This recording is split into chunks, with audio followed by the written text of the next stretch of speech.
Good morning. My name's T.W. Davis. I'm the lead pastor here at Highpoint, and we are so excited that you are here. I have a controversial take I need to share. Most leftovers don't taste as good as the original food. Don't be upset. Don't be upset. We're allowed to disagree on some things. And here's my thought. Leftovers might look fine. They might still fill you up, but something's lost. The fries are soggy. The bread is hard. The texture's off. I get that it's still food. I get it. But it's no longer the best. All right? And if we're honest, a lot of us treat leftovers like, well, leftovers. They're optional. Okay? They're optional. They're what's left after the real meal. The thing you deal with later. Or not at all. I'm not a fan of leftovers. My wife wishes I was, but I am not. What can you do? Today we're talking about our series. We're in our series on generosity in all things. And before we talk about generosity, we need to admit some things as a group, all right? We, humans, Christians, are really good at managing appearances. Managing appearances. We are good at giving people what they expect to see. I read a story about a pastor who went to a Harley dealership to buy a motorcycle. I wish it was me. It is not. I was going to say, I guess I have to eat more leftovers for Jenny to be okay with that, but I'm going to leave it alone. She's in here. But the pastor went to the Harley store, the Harley dealership, and the salesman is giving his passionate pitch. You know, they want him to buy one. He talked about how fast it was and how it handled so well and how it could outrun almost anything on wheels. And then he said, hey, what do you do for a living, by the way? The pastor said, well, I'm a pastor. And immediately the tone changed. The salesman was like, well, it's very, very safe. It's very reliable. Because pastors aren't supposed to want those fun things, right? They're supposed to be cautious and reserved and predictable. And let's be honest, that stereotype doesn't just apply to the clergy either. It applies to Christians, people in general. Mark Twain had this really cool quote. It's terrible, but I love it. The church is where nice, respectable people go to listen to a nice, respectable person tell them how to be more nice and more respectable. It's Mark Twain's view of the church. And I get that it's an exaggeration, but exaggerations usually come from somewhere. I mean, when you turn on Christian radio, you're not hearing thrash metal. Some people don't think we can worship with loud or heavy music. You expect easy listening, safe, comfortable, nothing too disruptive. We have expectations on what faithfulness looks like, too. But when you actually read the scriptures, the people that God uses rarely fit into a stereotype. They don't look impressive. They don't draw attention to themselves. They don't meet expectations. And that's exactly what's happening, what Jesus is showing us in Mark chapter 12. So if you'll turn to Mark chapter 12 in your Bible, on your app. If you don't have access to a Bible, we have some back in that corner. And if you don't have access to a Bible in your whole life, right now in your life, take it home with you. That's our gift for you. Everyone should have access to the Word of God. Faithfulness is not about what people present to the world. It's about doing what God asks, even when it doesn't look impressive. Mark 12:41. Jesus sat down opposite the treasury and watched the people putting money into the offering box. Many rich people put in large sums, And a poor widow came and put in 2 small copper coins, which make a penny. Jesus is sitting down at the temple and he's watching people give. And that alone should slow us down, right? Jesus doesn't rush past the moment. He doesn't treat giving as administrative or secondary. He sits, he watches, he pays attention. For Jesus, giving is not a side issue, it reveals something deeper. Now, all this is happening in the court of women, the most public place in the temple. And there are 13 offering boxes that are set around the court of women. And people are coming and they're going. Coins are dropping, some loudly, some quietly. Giving is visible. Many rich people are putting in large amounts of large sums, and they want everyone to know about it. And then Mark talks about one woman, a widow. She drops 2 small copper coins. And if you're watching with human eyes, this moment passes unnoticed. But Jesus drops everything. And he called his disciples to him and said to them, "Truly I say to you, the poor widow has put in more than all those who are contributing to the offering box. For they all contributed out of their abundance, but she, out of her poverty, has put everything she had, all she had to live on." Jesus calls the disciples over because he has something to say. It's not just a passing comment. It's a lesson he wants them to learn. He says this widow has put in more money than all the others. And that sounds wrong at first. That doesn't even make sense. But the only way it makes sense is if generosity is not measured by amount. Then Jesus explains it. They gave out of their abundance. She gave out of her poverty. They gave what they wouldn't miss, and she gave what she needed. God measures giving by cost, not amount. Most of us give when it feels safe, when it doesn't disrupt us, when it doesn't create tension. We give what's left over. Jesus is not impressed with leftovers.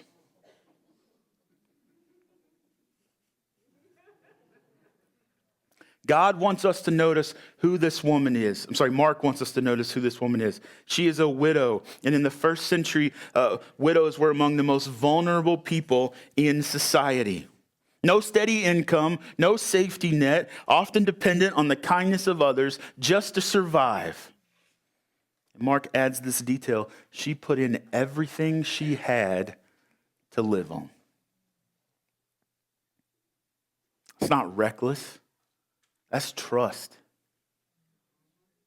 She believes that God sees her. She believes that God will provide. She believes obedience is safer than holding on. And generosity is always connected to trust. We don't struggle to give because we don't care. We struggle to give because we're afraid. Afraid there won't be enough. Afraid we will need it later. Afraid that God won't come through. There's an Old Testament story that echoes this entire truth. In 2 Samuel 24, God tells David, "I need you to build an altar." And this is where it is. That ends up being the site of Solomon's temple later. But he says, "I need you to build an altar right here." And so he goes to Araunah and he says, this man owns the land. And he says, "Hey, this is what God has told me to do. Where your threshing floor is where I need to build this altar." And Araunah said to David, "Let my lord the king take and offer up what seems good to him. Here are the oxen for the burnt offering, and the threshing sledges, and the yokes of the oxen for the wood. All this, O king," Araunah gives to the king. Araunah said to the king, "May the Lord your God accept you." But the king said to Araunah, No, but I will buy it from you for a price.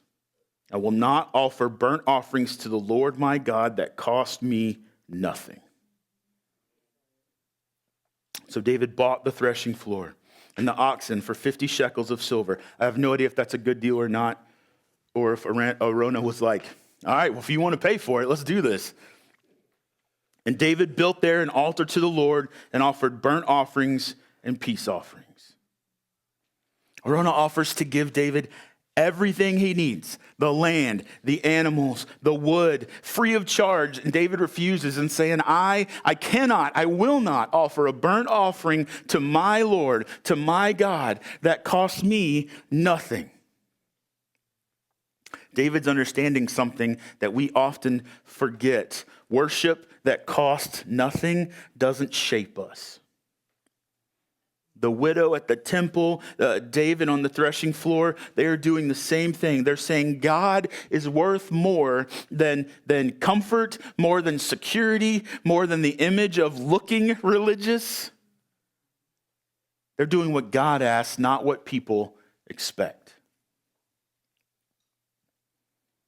Jesus watched how the people were giving. Not just what they gave, but how they gave. Jesus cares about our relationship with money because money so easily competes for our trust. How we handle money reveals what we trust. Giving is not just about funding ministry, it's about forming disciples. At this moment, we need to pause and admit something uncomfortable, right? What this woman does, giving the sort of behavior that she gives, everything she has, that's not normally something we admire. She puts everything she has into the offering box, and Jesus makes it clear, even though the amount is small, she's given all that she has to live on, and that kind of action makes us nervous. Most of us are familiar with this sort of thing, parents especially, right? Your child saves up their allowance for months and months, and then on a whim spends it all on something useless they saw at the store. Or a teenager that you're teaching to be helpful and giving gives everything in their wallet to a stranger who has a convincing story that they just can't help but give. In those instances, most of the time land and end in the same way with a lecture, right? We say things like, I appreciate your heart, but you got to be smarter than that.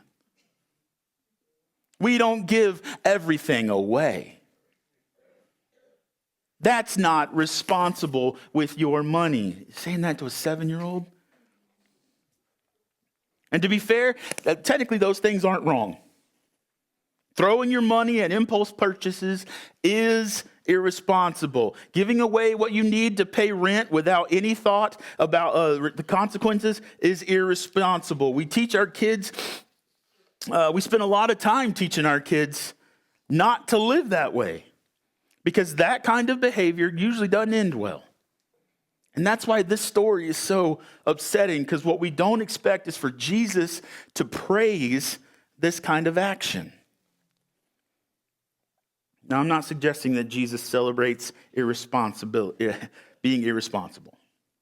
And I'm not suggesting that Jesus tells everyone to empty their bank account every time they feel generous. But the simple reality of this text is that Jesus holds this woman up as an example of faith. Not because the act was reckless, but because it revealed something deeper.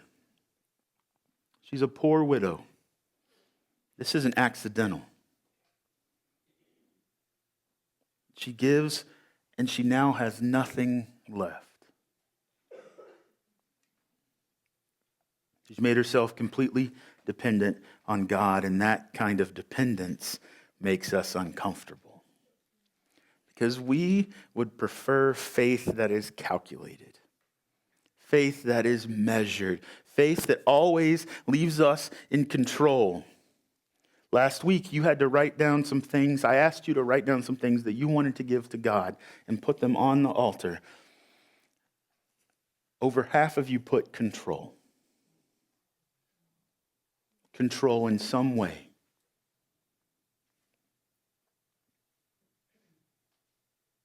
This is your chance. I need you to realize here that Jesus isn't admiring measured faith. He's pointing out something else here. It's a trust that God, the provider, will provide.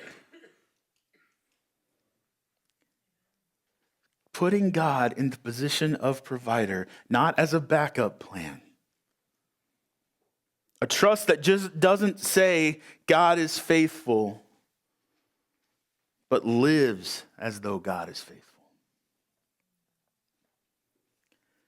Now, if you're like me, this raises some questions. Did this lady suffer? Did she lose her home? Was she able to pay rent? Who fed her? All kinds of stuff, right? And the text doesn't tell us. And I think that's intentional. Because the point of the story is not the outcome. The point of the story is the posture. Jesus isn't commending a strategy. He's revealing a heart. And this kind of upside down judgment is very typical of Jesus. Over and over again, he lifts up people and actions that don't make sense by normal standards. He consistently values trust over control. He consistently values obedience over appearances. He consistently values surrender over safety. So that brings me back to the question. Do we give God what is safe? What is calculated? Are you giving God the leftover fries? Or do you trust him enough to give him something that will actually cost you? Mark tells us the coins that she gave were lepta, 2 of them. Together they equal a penny. It is the smallest coin, was the smallest coin in circulation. It had almost zero purchasing power. You didn't save it. You didn't plan around it. And that helps us feel this moment more tangibly. This year, the U.S. stopped producing pennies. Not for sentimental reasons, but for practical ones. It costs more to make a penny than the penny's actually worth. Been like that for a long time. The materials, the labor, the process all exceeds the value of the coin. In other words, a penny has become economically insignificant. And that's what this woman's holding. Something most people would dismiss. Something most people wouldn't bend over and pick up off the ground if they dropped it.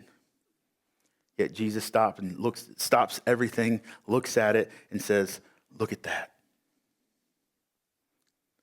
Not because of what the coin could buy, but because of what it represented. These 2 coins were small in value, but enormous in trust. What seems insignificant to us can be sacred to God. God has always worked that way. Small things, overlooked things, faithful acts that don't impress crowds but catch the attention of heaven. There's another way to say that what Jesus is showing us here. God measures our expression. He measures our expression of how we give thanks to him. Not by how great it looks, but how much we have to trust him in it. We all understand this when it comes to saying thank you. We tell our kids all the time, say thank you even if you don't like it. Say thank you. Say thank you. And it's not just the words. As a child, I was told 1,000,000 times, it's not what you say, it's how you say it. I still hear my mom's voice when I say it, and my wife's for some reason, I just realized. And a thank you note can be the same. It can be technically correct and still feel hollow. You've probably received one that you feel like, man, that checked the boxes. It's not the words, but it's standard, and it's careless, and clear. It's clearly written because someone felt obligated, not because they were grateful. And then there's thank you notes that stay with you. Not because they're impressive, because you can tell they cost something and they mean something. I feel like I'm talking about my wife a lot today. When we got married, we had an insane number of thank you notes to write. And after the wedding, I'll be honest, I didn't want to do them right away. I mean, if we're going to be completely bluntly honest, I didn't want to do them at all. But we were heading out to our honeymoon, and in my mind, it felt like thank you notes for the wedding was something that could wait. But she insisted that we do them immediately. So we sat on the plane, flying to our connection, writing thank you notes for our wedding gifts, and not later, not when we got back, but we did it on the plane. And then during the layover in another airport, we mailed them. And I never thought a thing of it afterwards. And what surprised me was how many people commented on it afterwards. People were asking my parents, how are we getting thank you notes for our gift while they're still on their honeymoon in another country? People noticed. Not because the notes were fancy, not because the handwriting was perfect. And if you've ever received a note from me, you know that that's the case. It's because of the timing. The timing showed something. It showed gratitude that didn't wait till it was convenient. That's the kind of gratitude that Jesus is pointing to in this story. This widow's gift is that. It is not impressive. It is not large. It doesn't draw attention, but it costs her trust. Her offering is not just money in a box. It's gratitude expressed through dependence. It's worship that says, God, I am placing myself in your care. That's why Jesus doesn't measure her gift the way everyone else does. He's not counting coins. He is reading trust. He sees a heart that believes that God is worthy, and even in obedience that's risky. So that reframes generosity for us. Reframes it for us. Giving is not just about obligation and discipline. It's an expression of faith. And the question is not whether or not we should give something, but whether our actual giving requires us to trust God. Because it is possible, it is entirely possible to give generously in a way that never threatens our sense of control. It is possible to say thank you to God in ways that cost us nothing. But I hope you see that these two are not the same. So here's a question for today. Do you give God the leftovers? Or do you give God the first and the best? This applies to money. Yes. This is a sermon about giving. But it also refers to time and energy and presence and to your role in the life of the church. And as we look ahead, especially as we see God's call on us this year to push outward towards people and towards mission, I need you to hear me. Generosity, for us to do that, generosity cannot stay theoretical. God is not asking for equal amounts. He's asking for equal trust. Jesus didn't stop the crowd and praise the biggest donor. He stopped everything to point to a widow that almost everyone missed. A widow with 2 worthless coins. Because God sees things differently than we do, and sometimes the greatest act of worship looks very small to everybody else. So what do I want from you this morning? On a sermon on generosity and money, what does that preacher want from me? I'm not asking for a number. I'm not asking for a pledge. I'm not asking for a public promise. I'm asking for you to practice trust. In a moment, we're going to respond together. In a very simple, physical way, we're going to come forward and we're going to take communion. And as you do, as you come and take communion, I want you to grab 2 of the pennies that are on the table. I want you to grab 2 pennies. I want you to take them back to your seat. The bread and the cup are going to remind us that Jesus didn't save the best for later. He didn't give leftovers. He gave himself fully. His body, his blood, not out of abundance, but out of obedience and trust in the Father. And those 2 pennies that I want you to grab, they're going to help you pray honestly. 1 penny. One of those pennies represents something that you need to let go of. Something that you've been holding on to tightly. It could be something that gives you sense of control. Maybe it is money. Maybe it's a plan that you just can't let go of. Maybe it's an outcome that you're clinging to. Maybe it's a belief that you got to get everything together before you can come to Jesus.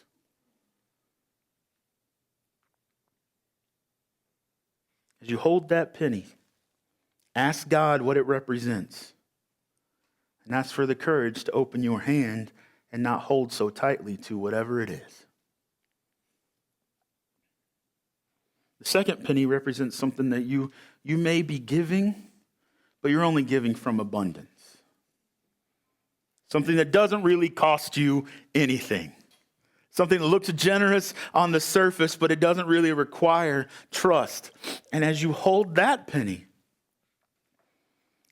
ask God if he's inviting you to give differently. Not for the sake of more, but for deeper, with dependence instead of control. You don't need to say anything out loud. You don't need to explain anything to anyone. This is not about appearances. Jesus already told us how much that matters. But as you come forward, during this next song, I want you to take communion. I want you to take 2 pennies. I want you to return to your seat and pray. Take a few moments to pray. Let God show you what trust looks like in your life right now. Not theoretically, practically. There's no rush. Let this be worship that costs something. Not because God needs it, but because trust shapes us. When you're ready, come forward.